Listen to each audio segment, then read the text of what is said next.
हर खबर पर होगी आपकी पकड़। डाउनलोड कीजिए एबीपी लाइव ऐप। नमस्कार, मैं अनुराग। मुस्कान घंटी बजाओ शो में आपका स्वागत करता हूं। हाथरस में पीड़िता को न्याय दिलाने का सच दिखाने की सबसे बड़ी मुहिम किसने चलाई? एबीपी न्यूज ने चलाई। लेकिन एबीपी न्यूज के सच दिखाने से कौन डर रहा है? कौन है जो हाथरस में अब माहौल बिगड़ने दे रहा है? कौन है जो हाथरस के बहाने अब उत्तर प्रदेश में ठाकुर ठाकुर दलित दलित कराने में जुटा है? इन चेहरों को हमने हाथरस में रिपोर्टिंग करते हुए खोजा है, ढूंढा है, पकड़ा है। आप भी देखिए। हमारी मांग है कि पुलिस तुरंत समाज की शांति के लिए खतरा बनने वाले इन चेहरों पर कार्रवाई करे। आप सहमत हैं तो 8422 840000 पर जोरदार घंटी बजाइए।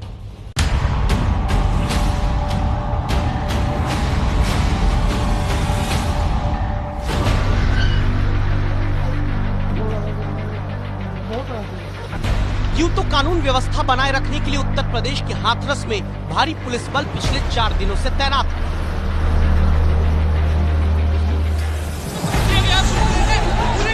लेकिन रविवार को जब हाथरस में अचानक पुलिस राष्ट्रीय लोकदल के कार्यकर्ताओं पर लाठी चलाती है, तब एक शख्स भीड़ के साथ नारेबाजी करता नजर आता है।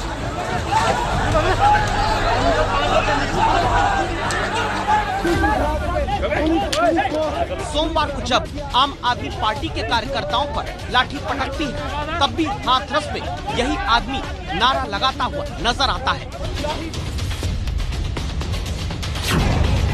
48 घंटे के भीतर हाथरस में पीड़िता के गांव के बाहर पुलिस के लाठी चार्ज के बीच एक ही आदमी नारा लगाते कैसे दिख जाता है? क्या यही आदमी हाथरस में माहौल बिगड़ने दे रहा है? यह आदमी कौन है?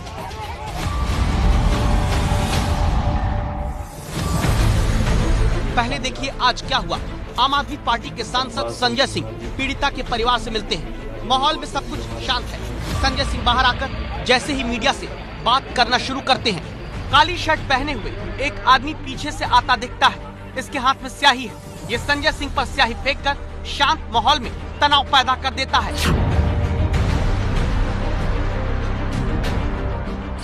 की सरकार यार भाई के दलालो वापस जाओ, वापस जाओ, वापस जाओ, ये बात के दलालो वापस जाओ, वापस जाओ। अचानक स्याही फेंकने वाला आदमी दिखता है। ये है दीपक शर्मा। लेकिन ये कौन है आपको बताएंगे, आगे देखिए। ये भाई के दलालो वापस जाओ, वापस। हाथरस में इस दीपक शर्मा को आम आदमी पार्टी के सांसद संजय सिंह पर स्याही फेंकने के तुरंत बाद माहौल बदल जाता है। ये भाई के दलालो वापस जाओ। पुलिस इस दीपक शर्मा को कार्यकर्ताओं के गुस्से से बचाकर हिरासत में ले लेती है और आपके कार्यकर्ता सड़क जाम करने लग जाते हैं। पुलिस लाठी चलाना शुरू कर देती है।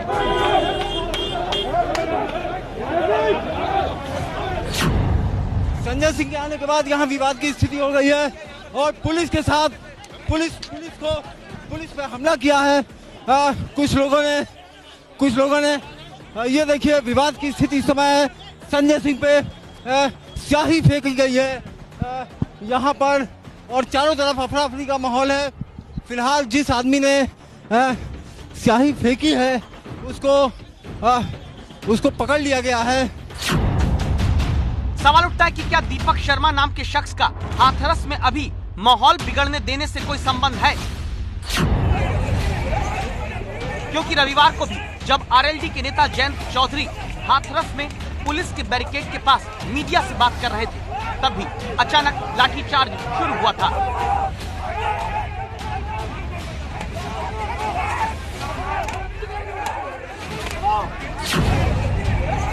दूसरे कैमरे से देखने पर नजर आता है जयंत चौधरी मीडिया से बात कर रहे थे, तब बैरिकेड के पास धक्का मुक्की शुरू हुई। पुलिस ने लाठीचार्ज करके सबको दौड़ा लिया। ये धक्का मुक्की किसने की?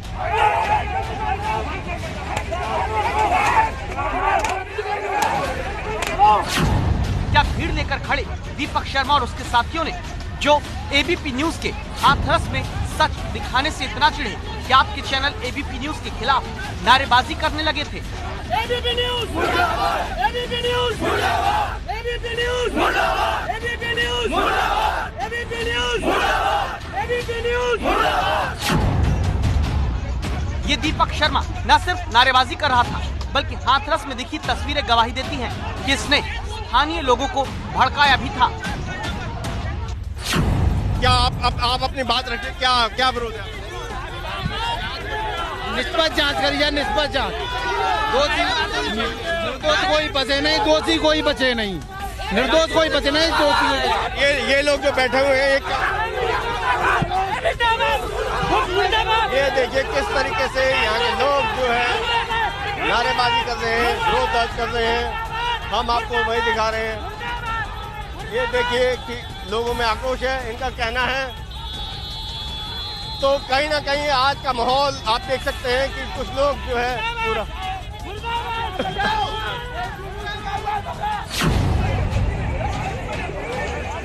आरोप है कि इसी दीपक शर्मा के साथ आए लोगों ने पथराव भी मीडिया और वहां मौजूद दूसरे लोगों के ऊपर किया। सवाल उठता है, क्या दीपक शर्मा जैसे लोगों के सहारे हाथरस की जमीन पर माहौल बिगाड़ने की छूट दी जा रही है?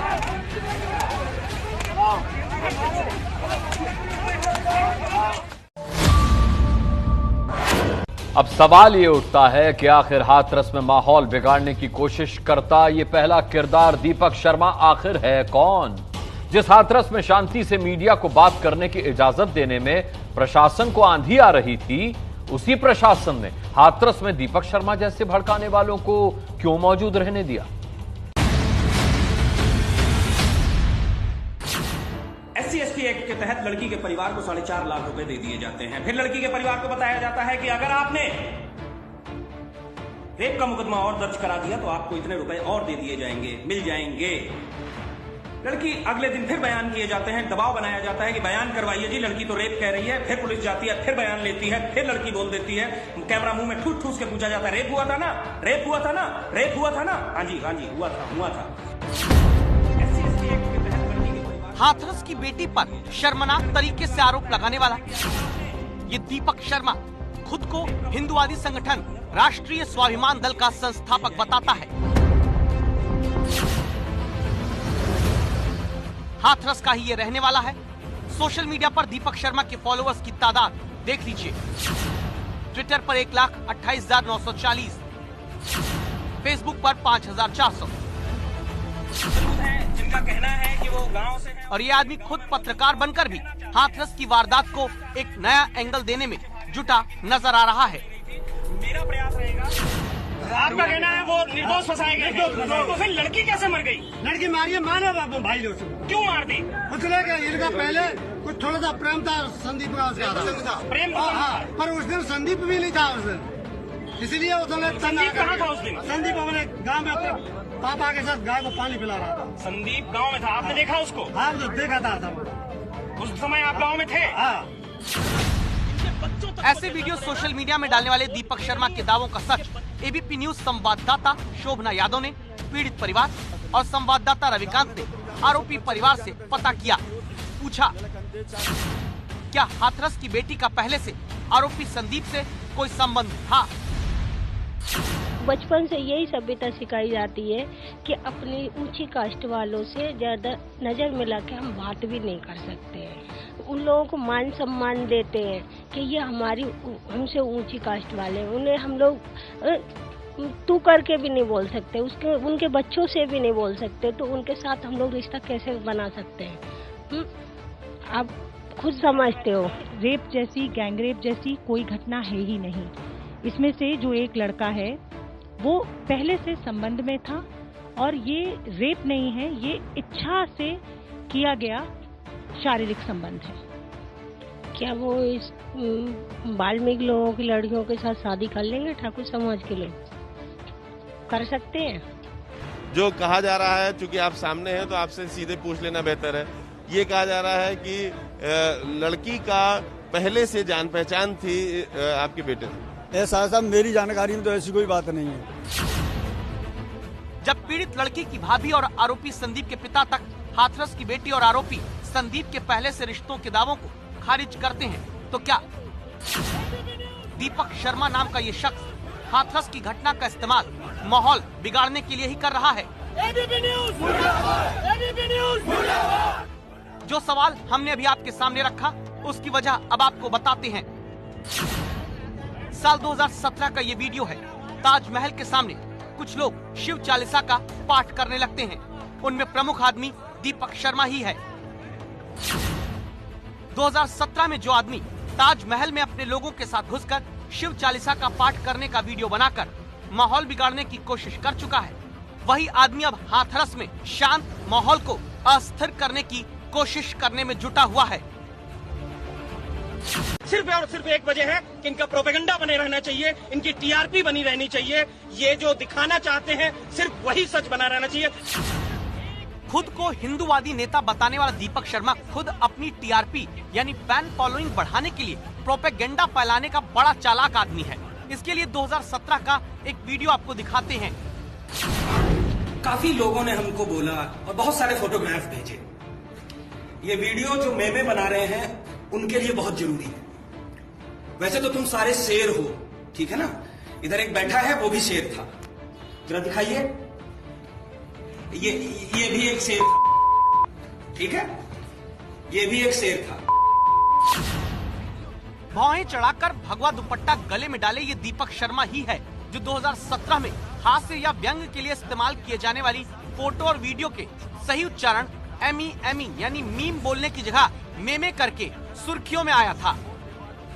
इसकी हालत देख लो, ये भी बहुत बड़ा हीरो ही था तुम्हारी तरह। ये भी हीरो था, ये हीरो ही था, ये हीरो था तुम्हारी तरह। घर में बैठ करके मेमे बना रहा था, मजाक बना रहा था मेरे धर्म का मेमे के नाम पे। मेमे बनाओ, मजाक मत उड़ाना, ये ध्यान रखना। धर्म के नाम पर धमकी देते वीडियो शेयर करके खुद को मशहूर करने वाले दीपक शर्मा की सच्चाई तब एबीपी न्यूज के शो वायरल सच ने पता की थी, जब पुलिस के सामने इसके ही साथी ने बताया कि ये फिक्सिंग करके दूसरे धर्म के लोगों को डराने और खुद को बड़ा हिंदूवादी बताने के लिए वीडियो बना रहा था। क्यों मारा था, क्या बताया था आपको? बस एक संदेश देना था कि किसी के धर्म की मजाक नहीं बनाना, किसी के जो गंदे गंदे फोटो बना के वायरल हो रहे हैं, बस यही एक संदेश था और कुछ नहीं। वीडियो में आप चिल्लाते हुए नजर आ रहे हो, दर्द हो रहा था, तकलीफ हो रही थी आपको? कोई कुछ नहीं, बस वो ऐसे एक संदेश देना था, उसमें थोड़ी वो करनी थी बस। यानी कि आपकी मर्जी से आपको पीटा गया? जी, किसी का कोई दबाव नहीं, किसी का कुछ हो। यानी 2017 में धर्म के नाम पर धमकाने के लिए फर्जी वीडियो बना चुका दीपक शर्मा 2017 में ही ताजमहल में जाकर शिव चालीसा पढ़कर माहौल बिगाड़ने की कोशिश करने वाला दीपक शर्मा अब 2020 में हाथरस की बेटी के मामले में भी माहौल खराब करने में जुटा है, जिसकी तस्वीर सोशल मीडिया पर उत्तर प्रदेश के मौजूदा ADG law and order Prashant Kumar के साथ तक दिखती है। हाथरस में माहौल बिगाड़ने में जुटे एक किरदार को आपने देख लिया, लेकिन हाथरस के बहाने अब सवर्ण बनाम दलित का खेल खेलने वाले और लोग भी सामने आने लगे हैं, जिन्हें कंट्रोल करने की जिम्मेदारी उठाने वाले हाथरस के डीएम प्रवीण कुमार 4 दिन से जवाब ही नहीं दे रहे हैं। एबीपी न्यूज संवाददाता को तो न घर पर मिल रहे हैं और न ही कलेक्ट्रेट में। एक तरफ है दलित संगठन भीम आर्मी और दूसरी तरफ सवर्णों के अलग अलग संगठन। हाथरस की घटना पर अब जातीय रंग चढ़ चुका है। चंद्रशेखर, भीम आर्मी के चंद्रशेखर पीड़ित परिवार को खुद सुरक्षा देने की बात करते हैं, तो सवर्णों के संगठन भी आरोपियों को निर्दोष बताते हुए पंचायत करते हैं। ऐसी एक पंचायत में देखिए, सिरिंज से खून निकाला जा रहा है। ये राष्ट्रीय सवर्ण परिषद के नेता हैं। ये राष्ट्रीय सवर्ण परिषद के राष्ट्रीय प्रचारक पंकज ढबरिया जी रक्त से पत्र लिखते हुए अपने खून से सवर्ण समाज के लिए। फिर सवर्ण समाज के नेता के खून से पीड़िता की पहचान उजागर करते हुए चिट्ठी लिखी जाती है और धमकीनुमा बयान दिया जाता है। खून एक सच्चाई की निशानी होती है, इसलिए मैंने रक्त से लिखा। और द्वितीय, मैं चाहता हूं कि जितने भी राजनीतिक दल हैं उन पर विराम लगाया जाए, उन्हें एक नोटिस पत्र भेजा जाए कि यहाँ पे आके जब तक कि दोषी निर्दोष साबित न हो जाएं तब तक अपनी राजनीति ना करें, यहाँ माहौल न गरमाए, अन्यथा यहाँ सवर्ण समाज मेरा गर्म हो जाएगा, यहाँ की जो दिशा है वो दिशाहीन हो जाएगी जनता, और फिर उनके लिए बहुत खतरनाक हो जाएगा हाथरस के अंदर घुसना। सवर्ण समाज के नाम पर धमकी देने वाला यही शख्स हमें रविवार को हाथरस में पीड़िता के गांव की तरफ जाने वाली रास्ते की भीड़ में दिखता है, जब लाठीचार्ज पुलिस ने किया था। तो क्या माहौल बिगाड़ने से इसका भी कोई रिश्ता है? माहौल कैसे बिगड़ रहा? जयंत चौधरी पर लाठीचार्ज के खिलाफ मुरादाबाद में जाट समुदाय के लोग एकजुट हो जाते हैं। सवर्ण समाज की पंचायत आरोपियों को निर्दोष बताकर होती है और बुलंदशहर में कांग्रेस अल्पसंख्यक मोर्चा के नेता हाथरस के आरोपियों का सिर कलम करने वालों को इनाम देने की बात कहने लगते हैं। मैं दलित की बेटी के लिए मेरा हाथ तोड़ा है, मेरी जान भी चली जाएगी, मैं अपने नेता के साथ जाकर रहूंगा। मैं उन दरिंदों ने जिन्होंने बलात्कार किया है, मैं अपने समाज और अपनी तरफ से मांग करता हूं, उन पर फांसी का हुक्म होना चाहिए और जो लोग उसको मतलब सर काट के लाएंगे उसको हमारा समाज 1 करोड़ रुपए का इनाम देगा। माहौल बिगाड़ने के आरोप में कांग्रेस के इस नेता निजाम मलिक को गिरफ्तार कर लिया गया, लेकिन हाथरस में जो माहौल बिगाड़ने की कोशिश में जुटे उन पर जिन डीएम प्रवीण कुमार को कार्रवाई करनी है वो डीएम साहब 4 दिन से गायब हैं। एबीपी न्यूज की टीम उन्हें लगातार खोज रही है बात करने के लिए, लेकिन डीएम प्रवीण कुमार नहीं मिल रहे हैं। दलित संगठन, सवर्ण संगठन, अल्पसंख्यकों की राजनीति करने वाले क्या कर रहे हैं आपको दिखा दिया। माहौल संभालने के लिए हाथरस के डीएम कहां हैं? लापता हैं। इसके बाद रही सही कसर वो नेता देश में पूरी कर देते हैं जिन्हें जनता अपने मुद्दे उठाने के लिए जनप्रतिनिधि चुनती है। कोई बालिकाओं के साथ दुराचार नहीं है, ये तो बेकार की बात है। हाथरस की घटना को जो चर्चा कर रहे हो, कहीं बलात्कार नहीं हुआ, उसे रीढ़ की हड्डी में चोट लगी है, उससे उसकी मृत्यु हुई है। हाथरस की सीबीआई जांच शुरू ही हुई है तो सवाल है कि बीजेपी के बड़े नेता विनय कटियार क्यों खुद सीबीआई बनने लगे और अपना फैसला सुनाने लगे। बलिया के बीजेपी विधायक और बाराबंकी के एक बीजेपी नेता तो इससे भी 2 कदम आगे निकल गए। ये घटनाएं संस्कार से ही रुक सकती है, शासन और तलवार से रुकने वाला नहीं।